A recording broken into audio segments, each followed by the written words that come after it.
Nabawasan ang mga turista sa Dipakulaw, Aurora matapos ang pagkalunod ni Rene Baterbonia at Divine Adeli. Hinigpitan naman ng mga otoridad ang pagbabantay sa mga naliligo sa dagat.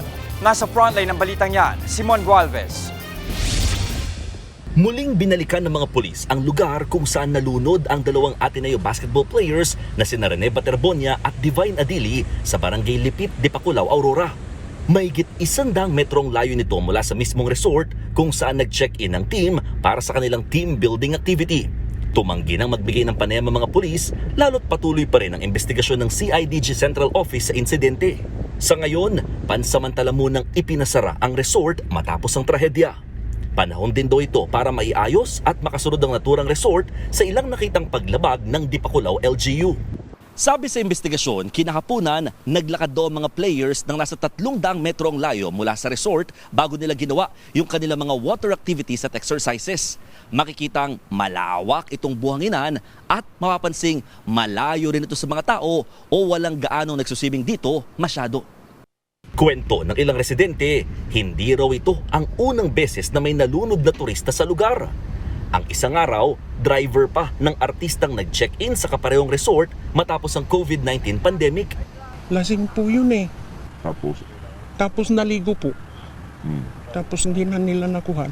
Mga 3 araw pa bago nakuha doon sa may sabangan. Ang kwan po dyan kasi ay yung awiwit. Yun pong talagang umiikot na po yung kwan, yung tubig. Kaya yung mga apo ko hindi ko pinaliligo po dyan. Ang tinutukoy niyang awiwit ay yung rip current na mabilis na agos ng tubig mula sa dalampasigan pabalik sa malalim na bahagi ng dagat. Kaya nga aminado ang mga residente, kahit sila, hindi basta-bastang naliligo sa lugar, lalo kapag walang lifeguard o bantay na surfer sa paligid. Ay, takot po talaga kami sa maligo dyan sa dagat. Marami po kasing nangyayari dyan eh. Nung nakaraang kwan po, mahal na araw, may nalunod po doon. Yun nga lang, tila apektado ng pagkalunod ng dalawang taga-Ateneo ang turismo ng bayan. Long weekend kasi ngayon pero kapansin-pansin na mas kaunti lamang ang mga dumayong turista, hindi tulad daw noong mga nakaraang linggo. Pero sa kabila nito, tinuloy pa rin ng grupo ni Gloria at Miriam ang bakasyon sa lugar. Ilang beses na raw silang pabalik-balik dito at ngayon lang naman daw may nabalita ang nalunod. Napakaganda kasi ng nature ng dagat na ito. Napakagandang dagat at ang mga alon ay banayad. Napakasarap maligo. Bantay sarado naman ng mga pulis at lokal na pamahalaan ng mga nasa tabing dagat. Maya't mayari silang umiikot para paalalahanan ng mga turistang mag-ingat at huwag masyadong lalayo sa pampang.